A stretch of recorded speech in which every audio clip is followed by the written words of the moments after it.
20.000 leguas de viaje submarino. Jules Verne. Capítulo 12. Todo por la electricidad. Señor, dijo el capitán Nemo mostrándome los instrumentos colgados de las paredes de su camarote.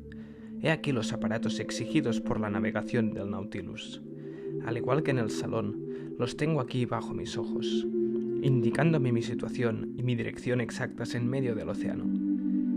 Algunos de ellos les son conocidos como el termómetro que marca la temperatura interior del Nautilus, el barómetro que pesa el aire y predice los cambios de tiempo, el higrómetro que registra el grado de sequedad de la atmósfera, el Stormglass, cuya mezcla, al descomponerse, anuncia la inminencia de las tempestades, la brújula que dirige mi ruta, el sextante que por la altura del Sol me indica mi latitud, los cronómetros que me permiten calcular mi longitud y, por último, mis anteojos de día y de noche que me sirven para escrutar todos los puntos del horizonte cuando el Nautilus emerge a la superficie de las aguas. Son los instrumentos habituales del navegante y su uso me es conocido, repuse. Pero hay otros aquí que responden sin duda a las particulares exigencias del Nautilus. Ese cuadrante que veo, recorrido por una aguja inmóvil, ¿no es un manómetro? Es un manómetro, en efecto, puesto en comunicación con el agua, cuya presión exterior indica, da también la profundidad a la que se mantiene mi aparato. ¿Y esas sondas? ¿De una nueva clase? Son unas sondas termométricas que indican la temperatura de las diferentes capas del agua. Ignoro cuál es el empleo de esos otros instrumentos. Señor profesor, aquí me veo obligado a darle algunas explicaciones. Le ruego me escuche. El capitán Nemo guardó silencio durante algunos instantes y luego dijo: existe un agente poderoso, obediente, rápido, fácil, que se pliega a todos los usos y que reina a bordo de mi barco como dueño y señor. Todo se hace aquí por su mediación. Me alumbra, me calienta y es el alma de mis aparatos mecánicos. Ese agente es la electricidad. ¿La electricidad?, exclamé bastante sorprendido. Sí, señor. Sin embargo, capitán, la extremada rapidez de movimientos que usted posee no concuerda con el poder de la electricidad. Hasta ahora, la potencia dinámica de la electricidad se ha mostrado muy restringida y no ha podido producir más que muy pequeñas fuerzas. Señor profesor, mi electricidad no es la de todo el mundo, y eso es todo cuanto puedo decirle. Bien, no insisto aún cuando me asombre tal resultado. Una sola pregunta, sin embargo, que puede no contestar si la considera usted indiscreta. Pienso que los elementos que emplea usted para producir ese maravilloso agente deben gastarse pronto. Por ejemplo, el zinc. ¿Cómo lo reemplaza usted, puesto que no mantiene ninguna comunicación con tierra? Responderé a su pregunta. Le diré que en el fondo del mar existen minas de zinc, de hierro, de plata y de oro, cuya explotación sería ciertamente posible. Pero yo no recurro a ninguno de estos metales terrestres, sino que obtengo del mar mismo los medios de producir mi electricidad. ¿Del mar? Sí, señor profesor, y no faltan los medios de hacerlo. Yo podría obtener la electricidad estableciendo un circuito entre los hilos sumergidos a diferentes profundidades, a través de las diversas temperaturas de las mismas, pero prefiero emplear un sistema más práctico. ¿Cuál? Usted conoce perfectamente la composición del agua marina. En cada 1000 gramos hay 96 centésimas y media de agua, 2 centésimas y 2 tercios aproximadamente de cloruro sódico y muy pequeñas cantidades de dorros magnésico y potasio, de bromuro de magnesio, de estafato de magnesio y de carbonato cálcico. De esa notable cantidad de cloruro sódico contenido por el agua marina extraigo yo el sodio necesario para componer mis elementos. ¿El sodio? En efecto, mezclado con el mercurio, forma un amalgante que sustituye el zinc en los elementos Bunsen. El mercurio no se gasta nunca, solo se consume el sodio, y el mar me lo suministra abundantemente. Debo decirle, además, que las pilas de sodio deben ser consideradas como las más enérgicas y que su fuerza electromotriz es doble que la de las pilas de zinc. Comprendo bien, capitán, la excelencia del sodio en las condiciones en que usted se halla. El mar lo contiene, bien. Pero hay que fabricarlo, extraerlo. ¿Cómo lo hace? Evidentemente, sus pilas pueden servir para tal extracción, pero si no me equivoco, el consumo de sodio, necesitado por los aparatos eléctricos, habría de superar a la cantidad producida. Ocurriría así que consumiría usted para producirlo más del que obtendría. Por esa razón es por la que no lo extraigo por las pilas, señor profesor. Simplemente empleo el calor del carbón terrestre. ¿Terrestre? Digamos carbón marino, si lo prefiere, respondió el capitán Nemo. ¿Acaso puede usted explotar yacimientos submarinos de hulla? Así es, y habrá de verlo usted. No le pido más que un poco de paciencia, puesto que tiene usted tiempo para ser paciente. Recuerde solo una cosa, que yo debo todo al océano. Él produce la electricidad, y la electricidad da al Nautilus el calor, la luz, el movimiento, en una palabra, la vida. Pero no el aire que respira. Podría fabricar el aire que consumimos, pero sería inútil, ya que cuando quiero subo a la superficie del mar. Si la electricidad no me provee del aire respirable, si acciona al menos, las poderosas bombas con que lo almacenamos en depósitos especiales, lo que me permite prolongar por el tiempo que desee, si es necesario, mi permanencia en las capas profundas. Capitán, no tengo más remedio que admirarle. Ha hallado usted, evidentemente, lo que los hombres descubrirán sin duda algún día, la verdadera potencia dinámica de la electricidad. Yo no sé si la descubrirán, respondió fríamente el capitán Nemo. Sea como fuere, ¿conoce usted ya la primera aplicación que he hecho de este precioso agente?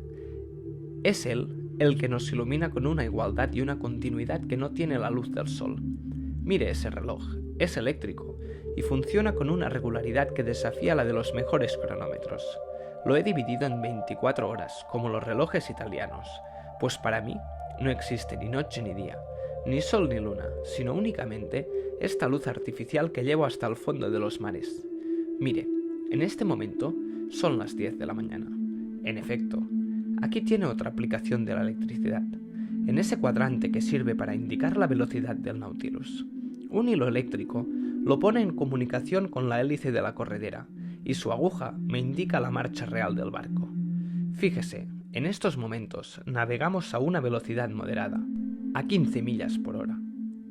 Es maravilloso, y veo, capitán, que ha hecho usted muy bien al emplear este agente que está destinado a reemplazar al viento, al agua y al vapor. No hemos terminado aún, señor Aronnax, dijo el capitán Nemo levantándose, y si quiere usted seguirme, visitaremos la parte posterior del Nautilus.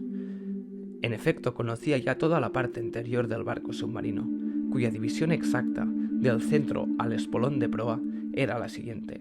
El comedor, de 5 metros, separado de la biblioteca por un tabique estanco, es decir, impenetrable al agua. La biblioteca, de 5 metros el gran salón, de 10 metros, separado del camarote del capitán por un segundo tabique estanco. El camarote del capitán, de 5 metros, el mío, de 2 metros y medio, y por último, un depósito de aire de 7 metros y medio, que se extendía hasta la roda.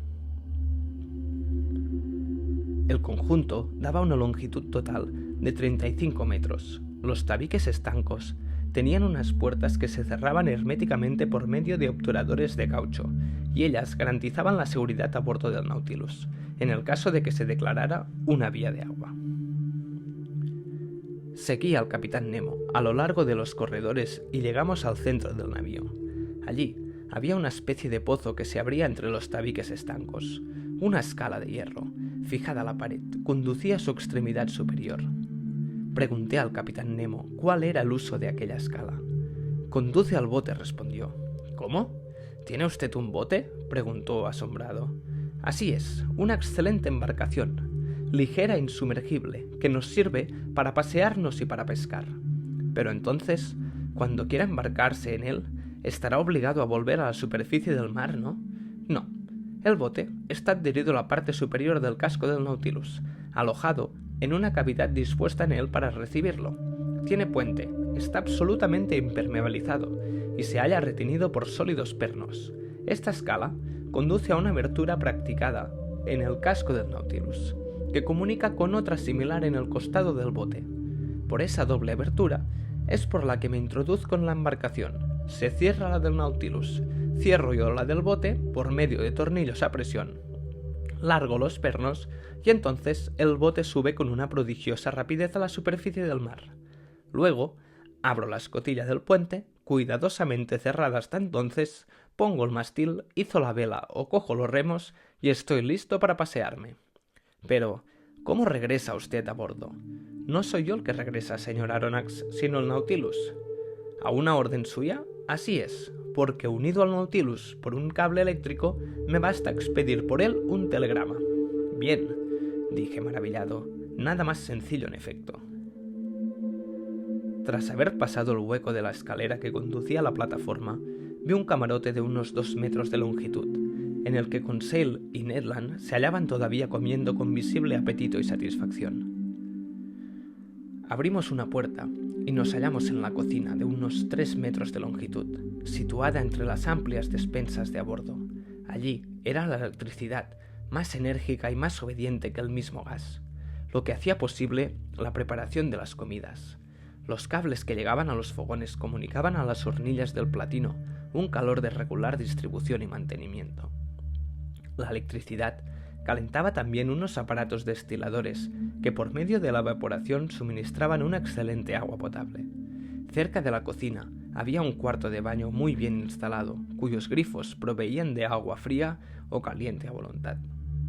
Tras la cocina se hallaba el dormitorio de la tripulación, en una pieza de 5 metros de longitud, pero la puerta estaba cerrada y no pude ver su interior, que me habría dado una indicación sobre el número de hombres requerido por el Nautilus para su manejo.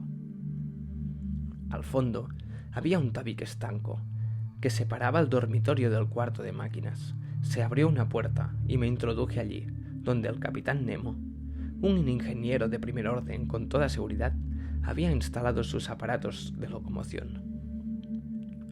El cuarto de máquinas, netamente iluminado, no medía menos de 20 metros de longitud. Estaba dividido en 2 partes. La primera, reservada a los elementos que producían la electricidad, y la segunda, a los mecanismos que transmitían el movimiento a la hélice. Nada más entrar, me sorprendió el olor sui generis que llenaba la pieza. El capitán Nemo advirtió mi reacción. Son emanaciones de gas producidas por el empleo del sodio, pero se trata tan solo de un ligero inconveniente. Además, todas las mañanas purificamos el barco ventilándolo completamente. Yo examinaba con el interés que puede suponerse la maquinaria del Nautilus. «¿Cómo ve usted?», me dijo el capitán Nemo. «Uso elementos Bunsen y no de Ruhmhoff, que resultarían impotentes. Los elementos Bunsen son poco numerosos, pero grandes y fuertes, lo que da mejores resultados según nuestra experiencia. La electricidad producida se dirige hacia atrás, donde actúa por electroimanes de gran dimensión sobre un sistema particular de placas y engranajes que transmiten el movimiento al árbol de la hélice. Esta, con un diamante de 6 metros y un paso de 6 metros y medio, puede dar hasta 120 revoluciones por segundo, con lo que obtiene usted una velocidad de 50 millas por hora. Había ahí un misterio, pero no traté de esclarecerlo. ¿Cómo podía actuar la electricidad con tal potencia? ¿En qué podía hallar su origen esa fuerza casi ilimitada? ¿Acaso en su tensión excesiva, obtenida por bobinas de un nuevo tipo? ¿O en su transmisión, que un sistema de palancas desconocido podía aumentar al infinito? Eso era lo que yo no podía explicarme. Capitán Nemo, compruebo los resultados sin tratar de explicármelos.